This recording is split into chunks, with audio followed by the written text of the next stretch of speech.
ಇನ್ನೊಂದು ನಿನ್ನೆ ನಾನು ನಮ್ಮ ಅರ್ಬನ್ ಡೆವಲಪ್ಮೆಂಟ್ ಮಿನಿಸ್ಟರ್ನ ಭೇಟಿ ಮಾಡಿದೆ. ನಾನು ಕಟ್ಟರ್ ಸಾಹೇಬ್ರನ್ನ ಭೇಟಿ ಮಾಡಿ ಕೆಲವು ಇರುವಂತ ಪೆಂಡಿಂಗ್ ಪ್ರಾಜೆಕ್ಟ್ಸ್ ಎಲ್ಲ ಕೂಡ ನಾನು ಕೇಳ್ಕೊಂಡಿದ್ದೇನೆ. ಹಿಂದೆ BMRCL2 ಈಗೇನ್ ನಾವು ಮಾಡಿದೀವಿ, ಜುಲೈ 10ರಲ್ಲಿ ಆಗಿದ್ದಂತ ಒಂದು DPR ಅಂದ್ರೆ 15 ವರ್ಷದ ಹಿಂದೆ ಆಗ 26,000 ಕೋಟಿ ಇತ್ತು. ಈಗ 40,000 ಕೋಟಿ ಆಗಿದೆ. ಲ್ಯಾಂಡ್ ಅಕ್ವಿಷನ್ 2,500 ಕೋಟಿ ರೂಪಾಯಿ ಜಾಸ್ತಿ ಆಗಿದೆ. ಹಿಂದೆ 2,250 ಇತ್ತು, ಈಗ 5,195 ಕೋಟಿ ಇದೆ. ಒಟ್ಟು ಹೆಚ್ಚು ಕಮ್ಮಿ ಆಲ್ಮೋಸ್ಟ್ 3,000 ಜಾಸ್ತಿ ಆಗಿದೆ. ಸಿವಿಲ್ ವರ್ಕ್ಸ್ 12,000 ಇದ್ದಿದ್ದು 16,000 ಕೋಟಿ ಆಗಿದೆ. ಒಟ್ಟು 4,000 ಕೋಟಿ ರೂಪಾಯಿ, 4,400 ಕೋಟಿ ರೂಪಾಯಿ ಅಷ್ಟು ಬರೀ ಇದಕ್ಕೆ ಜಾಸ್ತಿ ಆಗಿದೆ. ಒಟ್ಟು 26,000 ಇದ್ದು ಟೋಟ್ಲಿ ಈಗ ಆಸ್ ಆನ್ 5/6/25 ನಾವು ಅಪ್ರೂವ್ ಮಾಡಿರೋ ಪ್ರಕಾರ 40,000 ಕೋಟಿ ರೂಪಾಯಿ ಆಗಿದೆ.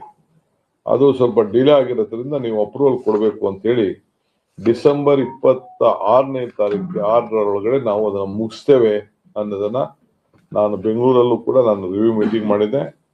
ಅದು ಕೂಡ ನಾನು ಅವ್ರಿಗೆ ರಿಕ್ವೆಸ್ಟ್ ಮಾಡಿದ್ದೀನಿ, ಕ್ಲಿಯರ್ ಮಾಡಿಕೊಡಿ ಅಂತೇಳಿ. 3Aಗೆ ಅಂದ್ರೆ ಫೇಸ್ 3ಗೆ 36.59 ಕಿಲೋಮೀಟರ್ ಸರ್ಜಾಪುರದಿಂದ ಹೆಬ್ಬಾಳು 28 ಸ್ಟೇಷನ್ ಬರ್ತದೆ. With elevated section 22 kilometre, under ground 14 kilometre estimated cost. ಅದು ಕೂಡ ನೀವು ನಂಗೆ ಅಪ್ರೂವಲ್ ಕೊಟ್ಟರೆ ನಾವು ಕೆಲಸ ಪ್ರಾರಂಭ ಮಾಡ್ತೀವಿ ಅಂತ ಹೇಳಿದ್ದೇವೆ.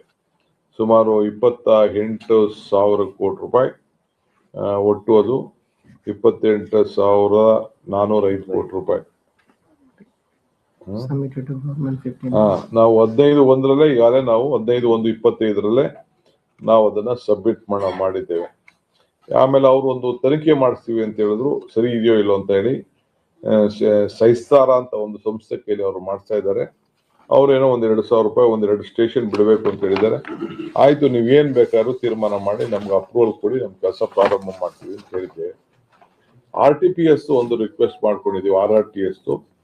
ಸೊ ಬೆಂಗಳೂರು ಬಿಡದಿ, ಮೈಸೂರು ಮಧ್ಯ, ಬೆಂಗಳೂರು ಹಾರೋಳ್ಳಿ ಕನಕಪುರ, ಬೆಂಗಳೂರು ನೆಲಮಂಗಲ ತುಮಕೂರು, ಬೆಂಗಳೂರು ಏರ್ಪೋರ್ಟ್ ಚಿಕ್ಕಬಳ್ಳಾಪುರ, ಹೊಸಕೋಟೆ ಕೋಲಾರ, ಇದಕ್ಕೆಲ್ಲ ಕೂಡ DPR ತಯಾರು ಮಾಡ್ಲಿಕ್ಕೆ ಅವ್ರಿಗೆ ನಾವು ರಿಕ್ವೆಸ್ಟ್ ಮಾಡ್ಕೊಂಡಿದ್ದೇವೆ. ಇಲ್ಲಿ ಮುಂದಕ್ಕೆ ಪ್ರಾಜೆಕ್ಟ್, ಯಾಕೆಂದ್ರೆ ಸ್ಯಾಟಲೈಟ್ ಟೌನ್ಗಳು ಅಲ್ಲಿ ಬೆಳೆಸಬೇಕು, ಬೆಂಗಳೂರಿಗೆ ದಟ್ಟಣೆ ಕಡಿಮೆ ಮಾಡಬೇಕು ಅನ್ನೋ ದೃಷ್ಟಿಯಿಂದ ಅದು ಕೂಡ ಅವ್ರಿಗೆ ಪ್ರಮುಖವಾಗಿ ತಿಳಿಸಿದ್ದೇವೆ. ಅದು ಕೂಡ ಅವ್ರ ಗಮನದಲ್ಲಿ ತೆಗೆದುಕೊಳ್ತೀವಿ ಅಂತ ಅವರು ಹೇಳಿದ್ದಾರೆ. ಇದು ಬಹಳ ಪ್ರಮುಖವಾದಂತ ವಿಚಾರಕ್ಕೆ ನಾನು ಮಂತ್ರಿಗಳನ್ನ ಬಂದು ಭೇಟಿ ಮಾಡಿ ಅವ್ರಿಗೆ ನಾನು ರಿಕ್ವೆಸ್ಟ್ ಅನ್ನ ನಾನು ಮಾಡಿದ್ದೇನೆ. ಅವರು ನಮ್ಗೆ ಸಹಕಾರ ಕೊಡ್ತೀವಿ, ಪ್ರಾಬ್ಲಮ್ಸ್ ನ ಸಾರ್ಟ್ ಔಟ್ ಮಾಡ್ಕೊಡ್ತೀವಿ ಅಂತ ಅವ್ರು ಹೇಳಿದ್ದಾರೆ.